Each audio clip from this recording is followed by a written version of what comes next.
What if you were served a slippery, slithering live eel soaked in sauces and braised veggies? Would you be gourmet enough to eat it? Or consider live snails, or even frogs still floundering on your plate? It may sound bizarre, but humans will eat just about anything, being on top of the food chain. While many of us would screw up our noses at live food, for many, it is a delicacy. There are eating traditions in countries like China and Japan where live meals are the norm. It isn't considered juicy or tasty enough if it isn't moving around on your plate. Oh, from regular fish sushi to live octopus. Digging into these recipes with gusto, though. We may cringe, but people around the world are simply licking their chops. We hope you've brought your appetite. Not every strange foreign dish stands a good chance of murdering you, but there's still plenty odd to American taste buds. It has a big, bulbous head, beady black eyes, and 8 squirming tentacles. Believe it or not, but a Korean delicacy called sanachi is served with a live wiggling octopus that is cut into pieces and served whole. Usually, eating traditions demand the best way to serve it with its arms still wiggling on a plate is considered a connoisseur's delight. Many swear that the pleasure of the taste and flavor is not the fresh meat, but the live suction cups on the octopus's tentacles. As they stick to their palate and tongue. That means to the roof of your mouth. Oh gosh, really? However, for the faint-hearted, it can be blanched in hot water and cooked too. This recipe shows you the best way Korean octopus should be prepared. A word of advice though, veterans advise to chew your octopus thoroughly, or else you risk being choked. To prepare odoridon, a chef will take an octopus or squid and chop its head off. Then they'll immediately place the raw corpse upon a bed of noodles, rice, and salmon eggs. That's it. Then they bring the freshly dead octopus to your table and it's time to eat. As you might have guessed, a headless octopus isn't actually alive, but it might as well be, given how active its nervous system is. Pour soy sauce over the body and it will start to wriggle and shake. That's because the sodium in soy sauce activates the tentacle's neurons, which have not yet shut down, to come alive. These neurons stimulate nearby muscles and cause them to contract, which makes it seem like your food is dancing around. So why on earth would anybody want to eat such a thing, you ask? To many, the sensation of eating something that's squirming inside your mouth is worth the night out, despite how, if you're not careful, it could be your very last night ever. That's because the still wiggling and contracting tentacles might just latch itself onto your throat as you attempt to swallow them. A young woman who appears to be wrestling for her life against the aggressive tentacles of a small octopus. Now, that's something that you may not expect, especially considering the fact that this woman had ordered the still live creature to her table at a restaurant. Yeah, this is going to take some explaining. Believe it or not, but in the South Korean city of Seoul, an appetizer known as sanakji, which roughly translates to wriggling octopus, is one of the most popular dishes in town. Although Korea is no stranger to serving raw fish as part of the course, this wriggling octopus dish takes things to a completely different level. It features a young, live octopus that's cut into incredibly small pieces and served immediately. And yes, you may have guessed, is also still moving. Incredibly, an average of 6 people die each year by choking on sanakji, with the suction cups of the octopus obviously playing havoc on people's throats. This dish comes with a warning label: chew, chew, and chew. If you think eating live octopus whole is a good idea, then you better chew your food extremely well. Live sweet spotted shrimp, amoebi sashimi.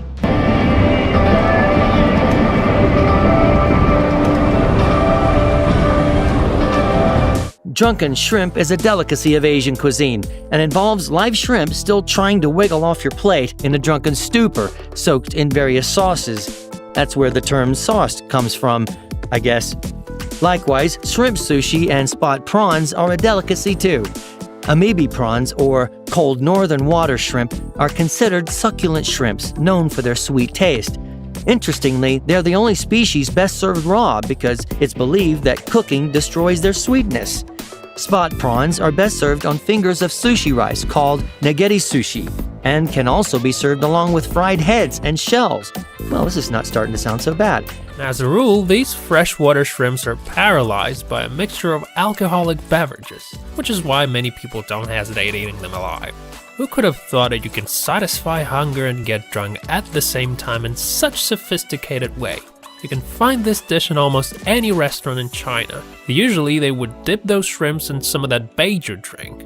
Some people soak them in pure alcohol and then boil them instead of leaving them alive.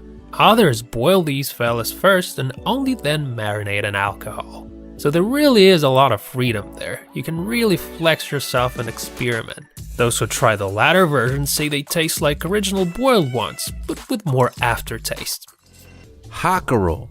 Be glad that you can't smell this next one, because as far as some people are concerned, this Icelandic dish is among the most pungent ingredients on earth. As the national dish of Iceland, hockerel, which roughly translates to fermented shark in English, is essentially just that, consisting of a Greenland shark or other species of sleeper shark. Chunks of this fish are cured in sand and gravel and then subjected to one of the most intense fermentation processes in Scandinavian cooking.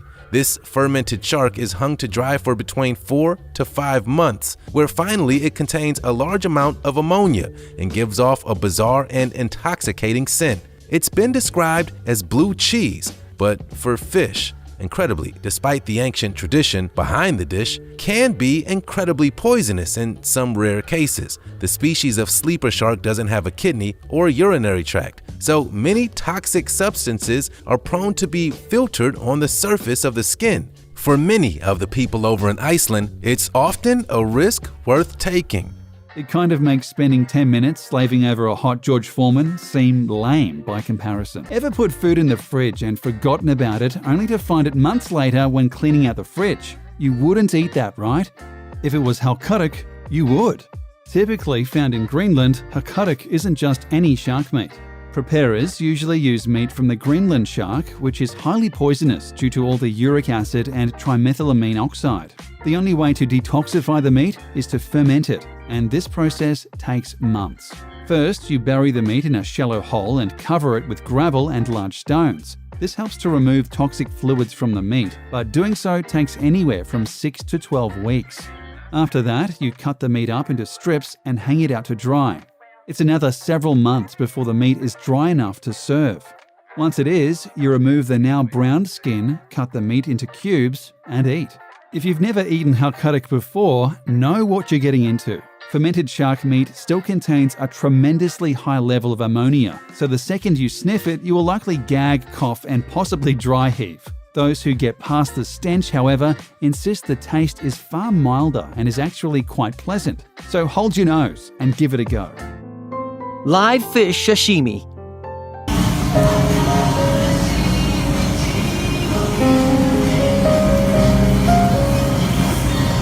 Would you eat a live fish dish costing hundreds of dollars? Well, Japan is famous for its sushi and sashimi, and some delicacies can cost a fortune. Japanese chefs are well versed with a style of cooking called ikitsukuri, or seafood prepared alive. Japanese chefs say that's the best way to eat a dish that ensures freshness and absolute flavor. Yeah, I got your flavor. Sashimi especially includes seafood like octopus, squid, abalone, fish, or shrimp, all served and eaten alive. What's bizarre is the Japanese tradition of, get this, covering the creature's eyes to minimize the shock of it being cut into pieces and ready to be served alive. I didn't know that. Typical ways of preparing sashimi involving the ikitsukuri method is striking the fish unconscious or cutting it up into pieces and serving with, oh wait a second, let me get my composure, ginger, lemon, and seaweed. It should be done so with such precision that the fish's heart is still beating, and mouth gasping for breath. Oh, poor. In some cases, if a fish appears to be dying during the process, it'll be returned to the aquarium to swim for a while. What is it, like electrodes in the water like a defibrillator? Boom, shock, we're losing him, we're losing him. Also known as dead or alive fish, the yin-yang is served deep fried. The way cooks manage to keep it alive is by keeping its internal organs in check. So by the time you're about to eat the poor, still breathing creature, it can remain alive up to almost 2 hours. Seems kinda cruel, don't you think? Well, many people think it's terribly cruel and inappropriate. It is in fact the most scandalous dish on our list. Many people around the world consider this unnecessary cruelty. When you eat the yin-yang fish, you're not just enjoying the taste of its soft flesh, but you can actually see the creature moving and grasping for air. These days, it is hard to find a joint where they serve it this way. It's totally banned in Taiwan, for example. On the other hand, you can find plenty of places in China where they actually do serve these, and don't even hesitate to mention it on the menu.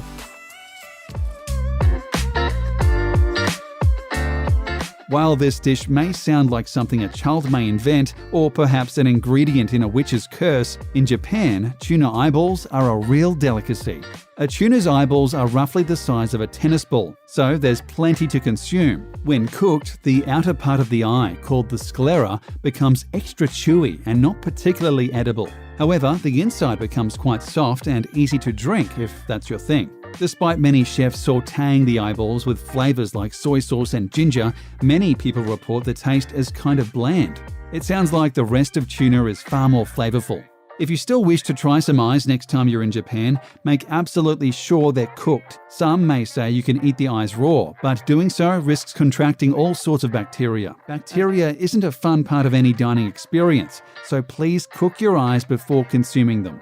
In addition, should you try tuna eyeballs, be sure to ask for its accompanying shot called tuna's tears. It's a mixture of strong spirit soju and raw tuna fish lens, and it's likely to bring a tear to your eye as well. Sized eyeballs as appetizers or bar snacks. The eye consists of a hard exterior, known as the sclera, which holds the lens, the iris, and gelatinous fluid. When cooked, the sclera is usually too chewy to eat, but the inner contents of the eye become soft and can be easily sucked out like bone marrow. Chefs often lightly braise eyeballs in a mixture of soy sauce and mirin or saute them with sesame oil and ginger. The eyeballs themselves are rather bland. Most tasters liken them to squid, mussels, or a hard-boiled egg. Today, tuna eyeballs can usually be found in Japan's izakayas, casual after-work pubs that dispense hors d'oeuvres and drinks. The cooked eyeballs are served one or two at a time, alongside other dishes. If you're lucky, you may even be able to pair them with a shot of tuna's tears, a rare drink made with soju and raw tuna lens. Sea urchin. It's a little weird to see it move on the plate here. Yeah. No, they're really cool. Have you ever tasted a sea urchin while it's still moving? No, and don't plan to. If you visit a sushi restaurant, chances are such a dish will be the special of the day or the main item on the menu. If you're wondering what it looks like, then here's your chance, especially if you've never seen a sea urchin before. Those who love their seafood swear a sea urchin served up live with a few dressings is a unique taste, and you're either going to hate it or ask for more. Sea urchins aren't always prepared alive. They are frozen and processed for cooking later. But then again, true fans of sea urchins say it gives you a strong and pungent smell that's completely undesirable and not in the least bit tempting to eat. As if the other was? The tastiest sea urchins, however, are those prepared alive. Well, of course they are. Not me. If you're wondering about the creature and its pain, the sea urchin experts say there's nothing to worry about because sea urchins don't have brains and a nervous system, so they don't feel pain. Oh, I do when I throw up. There's a chance you've eaten uni at your favorite sushi restaurant, or at least seen it on the menu. But do you know what it is? If you answer, it's a sea urchin, you're only partially correct. Uni is a sea urchin, yes, but there's only one part of the urchin that's even remotely edible. It's gonads. So if you order uni, understand you're about to eat an urchin's raw testicles.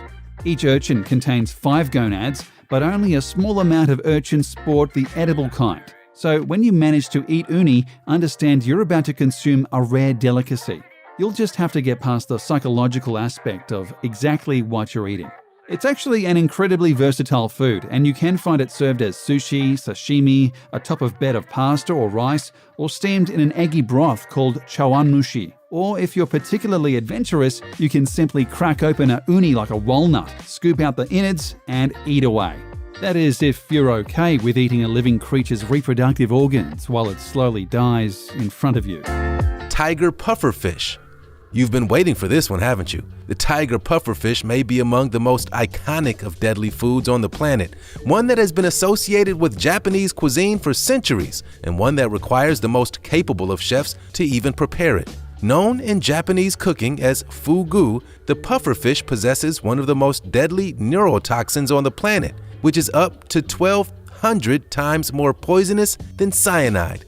There is enough toxin in one single pufferfish to kill 30 adult humans, which there is no known antidote. Despite that, it's a staple dish among the most prestigious of Japanese restaurants.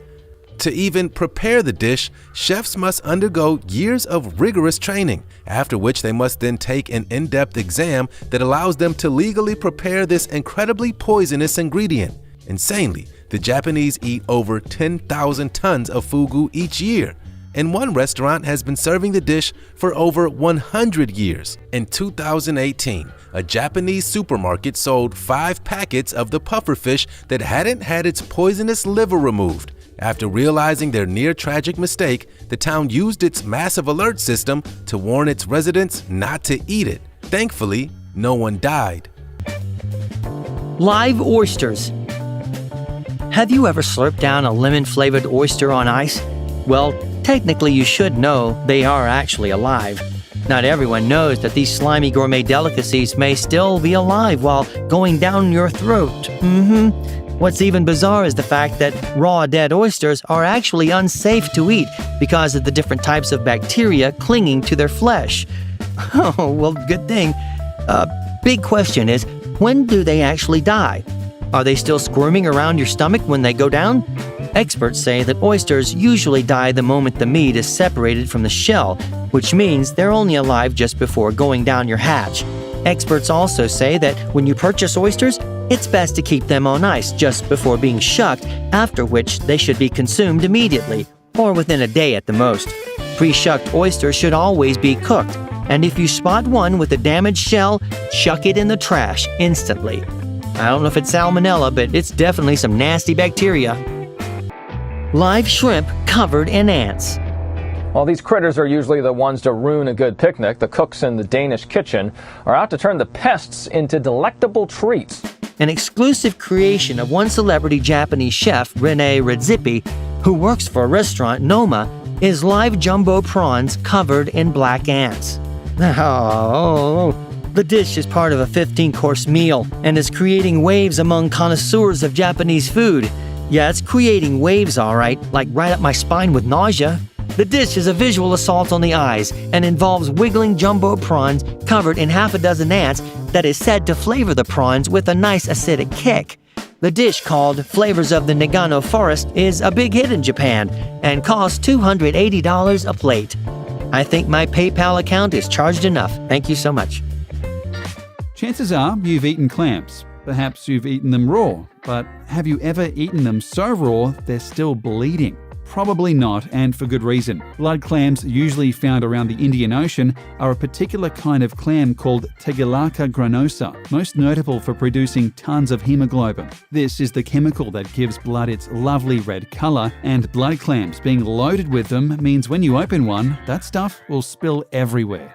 While you could theoretically boil most of this liquid away, doing so means you're not enjoying blood clams the way they're meant to. To fans of the dish, the rawness and bloodiness is part of the appeal, so most chefs will boil them for 20 seconds maximum. This keeps all the hemoglobin and rawness of the meat perfectly intact.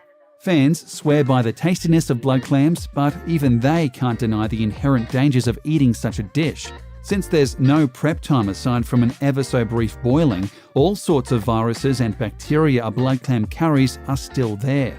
So feel free to eat this meal, but no, dessert may be a heaping helping of hepatitis, dysentery, or worse. Kasumarzu. Cheese is no exception to bizarre methods of fermentation and preservation. After all, Kasumarzu is a kind of cheese, the kind that has got beef in it. What kind of beef, would you ask? The tasty tiny fly larvae. Oh yes, delicioso. Kasumarzu literally means rotten cheese. Currently, it is illegal, and technically, you're not allowed to serve kasumarzu.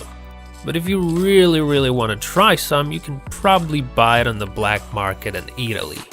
This traditional Sardinian ship milk cheese belongs to the Pecorino family. Now let me reassure you that it has nothing to do with mafia. So those tiny maggots speed up the decomposing process, and that makes the cheese very soft and decadent. You're supposed to eat the cheese while the maggots are still alive. When they die, the cheese gets toxic, and Britney Spears starts singing songs about it. It is recommended to keep your face at least 5 inches away from the cheese and protect your eyes when you feast. You can put the cheese into the sealed paper bag. This will make maggots suffocate. There were many cases of poisoning, and this stinky cheese makes some people suffer terrible allergies. When these things get into your intestines, there's a possibility that some of them won't dissolve in your gastric juice right away. And so what they'll do is they'll try to drill you from the inside, which will cause terrible pain, nausea, vomiting, diarrhea, and other horrific things. It'll drown you in agony, to say the least. I wonder who made that cheese, and whose idea was that it's tasty. Raw European blue cheese is essentially a rotten and moldy ingredient that is deliberately left to spoil. Whatever your taste is for blue cheese, you may think twice about casu marzu, a Sardinian delicacy that may very well turn your stomach. Seriously, this one is kind of gross, and it's also labeled as the most dangerous cheese in the world. Made from sheep's milk, the whey of this cheese is first left out to curdle. Then, it's left out in the open for several weeks so that flies can feast on it, laying their eggs on the surface of the cheese. Afterwards, the casu marzu cheese is left in a dark hut for roughly 2 to 3 months, during which time the eggs hatch into larvae and the maggots then begin to eat the cheese from the inside out. As the maggots consume the cheese, they cause a further fermentation process which gives the casu marzu its distinct flavor. As you may imagine, this cheese is so problematic that it's been banned from consumption and is now only available on the Italian black market. Grasshoppers in Thailand. Eating insects is definitely a bit weird, but in Phuket, in Thailand, it's all the rage. Deep fried and dipped in soy sauce with a sprinkling of salt, grasshoppers are quite the dish there. Those crispy little critters are slightly bitter. Perhaps you can compare them to a packet of chips, except wait, you can't, because they're grasshoppers. That's never gonna feel normal, is it? They are said to be delicious and totally safe to eat. Escamoles look like a regular Caesar salad. However, in reality, its main ingredient are ant maggots. It's a popular Mexican delicacy also known as the ant puree. The dish originates from the Aztec period, pretty damn old recipe.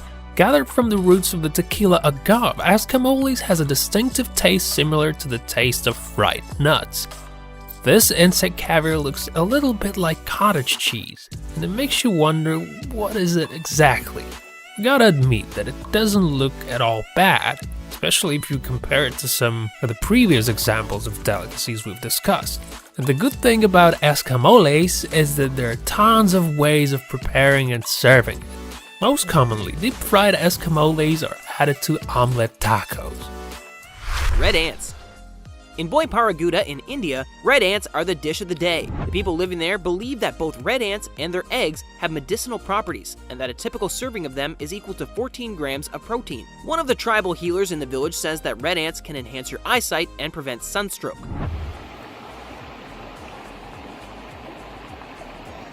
Well, in that case, hit me up with some red ants. That's gotta be cheaper than my new glasses. It's quite the challenge to get the ants from their hives in the trees. The male ants protect the hives and will even bite you. But fear not, apparently the bites can cure skin disease and relieve joint pain. Wow, what can these red ants not cure? The ants are made into a soup while the eggs are fried. And voila, dinner is served.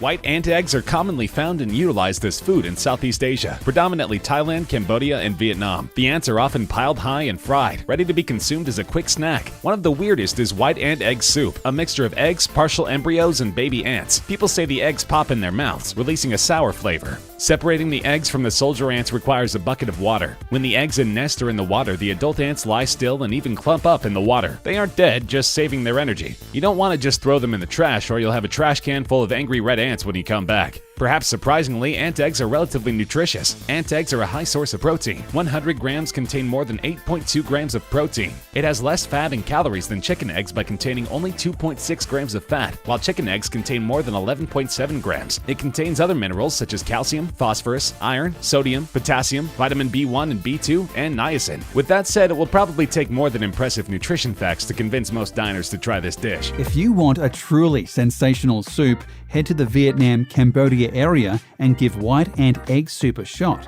If you don't want to eat hundreds of ants at various stages of development, however, then maybe stay away.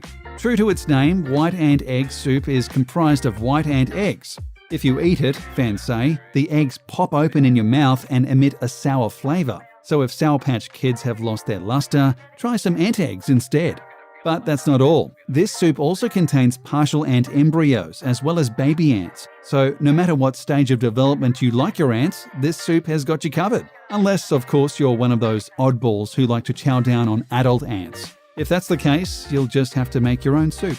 Byondegi, aka silkworm pupa, is a classic dish in any market in South Korea. At first glance, you might be deceived because it looks like coffee beans, but don't let that fool you. Byondegi is a very popular snack and has a fishy, nutty taste.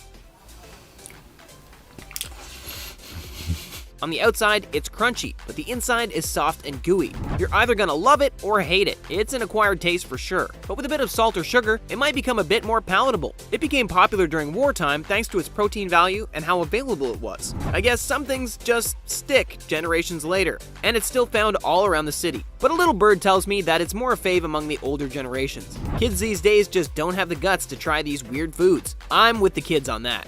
So we are at this jungle market in Ecuador, and we are about to eat these big guys. The name may sound alien to you, but for many Australians, the witchetty grub is a delicacy. Also called bush tucker, bush being the outback and tucker just being another name they use for food, it's one among the bizarre Aborigine cultural traditions popping up on menus in exclusive restaurants throughout Australia. The bush tucker is found in the deserts of the Great Australian Outback and tastes somewhat like a cross between a chicken and prawn. The creatures are actually small white larvae of the ghost moth, which is found throughout Australia and can be dug out of the trunks and roots of gum trees during summer. For Aborigines, the grub is an everyday staple and part of their expanding menu that includes kangaroo, crocodile, locust, snakes, and emu. Witchetty grubs are best swallowed live and raw, and their meat is considered a rich source of protein. Those who have tried it say it's a sweet, subtle flavor with a liquidy center. Yeah, you'd say it. However, the best way to eat them, as advised by those down under, is straight off the barbie and in a soup. Fair dinkum. No worries. Culinary season starts in Cambodia with a local delicacy back on the menu, tarantulas. Cambodia's rainy season starts in June, which brings with it an increase in tarantulas, which are hunted and then sold to be cooked and eaten. The spiders are found in the countryside and up to 140 can be captured per day by hunters. The spiders are prepared with sugar and salt, then cooked in hot oil, producing crunchy, salty snacks. They're popular with locals, who prefer them to crickets and silkworms, which are other insects commonly sold in the street markets. Vendors can sell up to 100 tarantulas a day, proving them to be quite popular. People describe the outside of the spiders to be hard and crunchy, while the inside is gooey. Obviously, tarantulas are venomous, but there have been no major studies into the danger of eating them fried. Some believe that the frying process cooks out the venom, while others believe that too many tarantulas can be hazardous to one's health. Regardless, these spiders are a delicacy, so it would be difficult to eat too many at once. Back in the day in Cambodia, during the Khmer Empire, people didn't have much choice when food was scarce. But what's their excuse now? Apparently, they have no excuse. They actually enjoy it. Spider eating is quite the thing in Cambodia, both locally and in the tourist market. In the Cambodian town of Skun, fried spiders are the talk of the town. It's the must-try specialty of the area. I don't know about that, folks. These spiders are bred in holes in the ground near Skun, and some are foraged in nearby forests. And then they're fried up with some sugar, salt, MSG, and crushed garlic. Some people who have been able to stomach say it tastes like a cross between a chicken and a codfish. Wait until you hear about the abdomen. Inside, there's a brown paste of organs, perhaps some eggs and excrement. Yep, I've heard enough. Some Cambodians have a rather offbeat custom of eating raw worms. It isn't a dish, it's more sort of a snack Cambodians like quite a lot. So those worms are pretty easy to find. Locals never cook them. They never fry them, they just eat them, like macaroni. I certainly wouldn't like to try those. Not even deep fried, I guess. What about you guys? Would you like to try some of those chips? The very name should be enough to put anybody off this food. Stink bugs are exactly what they sound like, insects that give off a terrible scent. Much like skunks, stink bugs emit their smell when defending themselves, and even if you like eating bugs, this might very well turn you off to the idea of eating these particular ones. Even so, they're a popular snack around Africa and countries like Taiwan. They're apparently quite spicy, and people love to eat them both alone and mixed in with other foods. But worry not, for the spice doesn't come from the stink glands. When preparing the bugs for consumption, cooks do remove the glands. Not eating the stink might make eating stink bugs more palpable, except for one other issue. You may be eating these bugs alive. In Mexico, they use a species of stink bug called the humil, and this hearty little guy can survive upwards of a week after being cooked and beheaded. So if you eat a taco sauce mix containing humil, there's a good chance those little guys are still alive and kicking. That fact might stink most of all. Balut. What's a balut, I hear you ask? To put it simply, it's a fertilized bird egg, usually a duck egg that's incubated for up to 21 days and then boiled or steamed. It's a typical street food delicacy in the Philippines and can even be bought in stores and malls. Oh, really? Yeah, I do at the end. People eat the contents directly from the eggshell, and the partially developed embryo is apparently soft enough to chew and swallow whole. The mallard duck is where the balut comes from. Wow. It's popular because it's a cheap source of protein and calcium. But still, I don't think I could ever try that even if you paid me. It would just feel too wrong, but each to their own. If you're brave enough, why not pop over to the Philippines and get yourself some balut? Plain bizarre. This off-putting Filipino dish is prepared by taking a duck egg and fertilizing it for several weeks. After about 3 weeks, the egg sports a well-formed fetus, complete with feathers, wings, and a beak. They then hard-boil the egg and serve it to the hungry party, who eats the entire embryo straight from the shell. While you may be cringing at the idea, rest assured that balut is not a dangerous food unless you choke on the beak or something. You're essentially eating a combination of duck and duck egg after all, and gaining all the calcium and protein from both. What's more, according to local Filipino belief, balut is a great libido-boosting aphrodisiac. That's something to consider for your next dinner date. If you want to try balut, you don't have to worry about shelling out tons of money at a fancy restaurant. This is no rare delicacy, but rather a normalized snack you can buy almost anywhere in the country. Expect to pay about $12 for a dozen balut or $1 each. That's cheaper than a McChicken and healthier. Frog legs? Yeah, sure. A whole warty toad native to southern Africa? Maybe not so much. Although eating frog's legs as an appetizer or a snack has been a staple of classic French cuisine for centuries, did you know that in some parts of the world, incredibly large bullfrogs are eaten whole after being baked in dozens of aromatic spices? In fact, baked bullfrog is actually a delicious component of many African cuisines, particularly in Namibia, where giant bullfrogs are eaten as a national specialty. Normally, bullfrogs are perfectly safe to eat, but it's the selection process of this ingredient where things get dangerous. If the bullfrog is too young and premature, there's a high chance that it will carry a toxin that leads to kidney failure, and if it's untreated, it's fatal to human beings. For some, bullfrog is worth the risk. However, we're not so sure. And saw still beating frog's heart on the menu. Would you run? Yes, and puke. That being said, the Chinese are experts in eating bizarre food, and a live frog is a delicacy that they would never resist. While Japanese sashimi uses frog's legs occasionally, it's the Chinese way of preparing a bullfrog that might just make you puke. Oh, here we go. A typical frog dish involves stabbing the bullfrog in the heart, either beheading it or skinning it alive, where it is then served with lemon and soy sauce on ice. The art of preparation involves precise and very fast cutting action so as not to damage the internal organs or cut uneven pieces. While sashimi may not involve a frog's head, restaurants in China prefer serving it as garnishing, staring at you with its eyes wide open. Ugh. As if things couldn't get any more strange, allow me to introduce you to southern fried rattlesnake. breaded, fried, and served with cactus fries. Rattlesnake is on the menu down in the southwest of the USA, and don't ask me why, because apparently it's bland and hard to chew with lots of little bones. Doesn't sound like fun to me, and yet people still eat it. Okay, seriously, are you a little insane here? It's pretty much a cross between frog legs and turtle, being a white tender meat. And due to the rattlesnake's long backbone, it's full of tiny rib bones. Some even say it tastes like popcorn chicken, but I beg to differ. You won't catch me eating a fried snake anytime soon. That just takes strange to a whole other level, doesn't it?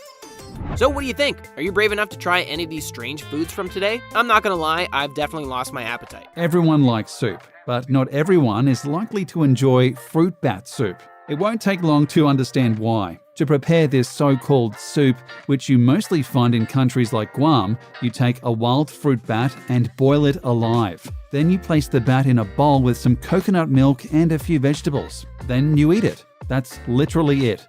Did you notice the recipe doesn't include instructions like debone the bat or remove the bat's hair or behead the bat? That's because you don't do any of that. You eat the whole bat, wings, eyes, nose, brain, and anything else aside from the bones, and pluck the hair out of your teeth while doing so. Never mind that, when prepared this way, fruit bat soup sounds unbelievably bland. It's also unbelievably dangerous. Much like odoridon, the fruit bat ends up on your plate immediately after dying. Unlike odoridon, however, this was a wild bat that was only superficially cleaned prior to boiling. As such, it's still loaded with all the bacteria and parasites you may expect from a wild bat. Eat this dish and you're asking all sorts of deadly diseases you simply can't get from a nice bowl of alphabet soup. Alligator meat. Well, I never. Apparently, it's a healthy meat source for humans thanks to its high protein levels. Some say it tastes quite mild and is rather firm in texture. In the USA, it can be legally sourced from alligator farms, and you can even buy it in some grocery stores. You wouldn't want to mix that up with fish now, would you? Yikes! Some US companies process the tail of the alligator and market it that way, and it's even made into pet food. Now, that's strange, right? Imagine feeding your dog alligator meat. No, thank you. Sure, it has a hefty amount of nutrients, but it's still alligator. I don't think I could stomach it. Could you? Jellied moose nose is an Alaskan delicacy composed of cooked moose snout. To cook this dish, chefs remove the bulbous appendage from the moose, slice it, and boil it until all the hair can be plucked away easily. After the hair is removed, the snout is returned to boiling water and onion, garlic, and spices are added. Eventually, the nose softens into a gelatinous texture. Residents of Alaska and Canada's northernmost regions are no strangers to moose meat. In such climates, moose meat is eaten in the form of steaks, sausages, and even pizza topping. In the past, indigenous hunters in the greater Northwest could rely on one whole moose to feed a family for weeks. Every part of the animal was eaten or preserved, including the nose. The moose's long, bulbous snout is still considered a delicacy among indigenous communities. It was important in these cultures that every part of the animal be used, otherwise they risk starvation. Though it sounds pretty strange to the average Western diet, many swear that the meat, which is both light and dark in different parts, is delicious. In case you're looking to prepare some moose nose in the near future, chefs usually slice the nose and simmer it with onions, garlic, and an array of other spices, which may include cinnamon, cloves, allspice, or mustard seeds. Meat from other parts of the moose's head, such as the ears and lips, may be added to the mix. Once the concoction has cooled down, the cook lays the pieces of meat in a loaf pan, douses them with broth, and places the mixture in the refrigerator so the broth can solidify. The resulting jelly is served like a loaf of bread and eaten in slices. Try out the world's most expensive coffee in Thailand firsthand. That is, of course, if you don't mind the fact that it came from some elephant's butthole. Come to think of it, $50 for a cup and $1,100 for a kilo is kinda pricey. I just want to warn you that we're gonna dive into the process of making it. So apparently those Porsche elephants dine on them specially selected coffee beans. That's right, they digest those beans and they poop them out.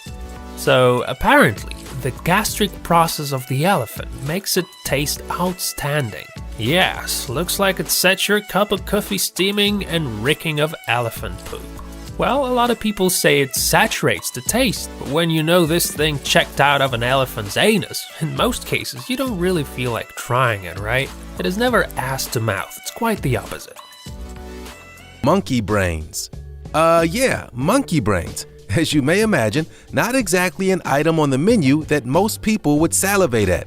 But for several cuisines across Asia, monkey brains are an all too deadly delicacy. In some parts of China, as well as Indonesia and Vietnam, monkey brains are eaten raw, and some urban legends even claim that they're eaten from the head of a live monkey.